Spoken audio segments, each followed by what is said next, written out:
Il est 14 heures à Paris. Bienvenue si vous nous rejoignez sur France 24. La parole est désormais à nos chroniqueurs. C'est l'heure du Club France 24. Bonjour à tous les trois. Bonjour messieurs. On regarde le programme du jour et on va retourner une fois de plus dans le détroit d'Ormuz après les menaces de bombardement hier. Donald Trump a adouci le propos. Un accord est proche, nous dit la Maison-Blanche.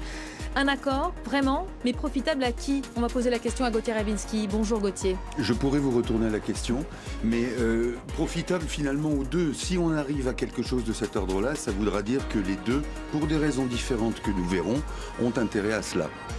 Voilà, Trump qui fait des siennes au Moyen-Orient encore et toujours, qui avait fait parler de lui aussi dans ses relations avec le pape Léon XIV, déclarant son désamour pour ce souverain pontife, des propos qui lui ont valu des critiques forcément. C'est Marco Rubio qui tente aujourd'hui d'arrondir les angles. Le secrétaire d'État américain est arrivé au Vatican ce matin, tête à tête de 45 minutes, nous dit-on, avec le pape. On va en parler avec vous, Ali Laïdi, bonjour. Bonjour.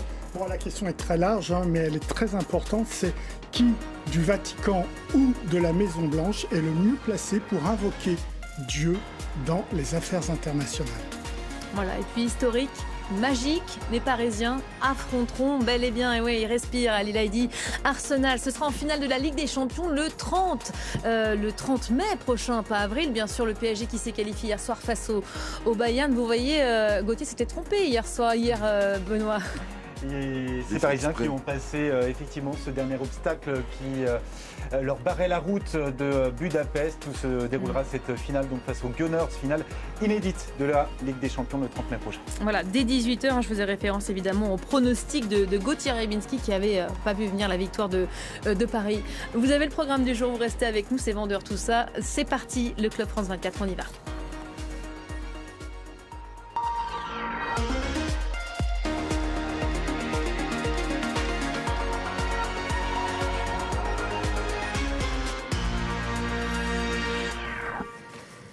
Allez, il change d'avis.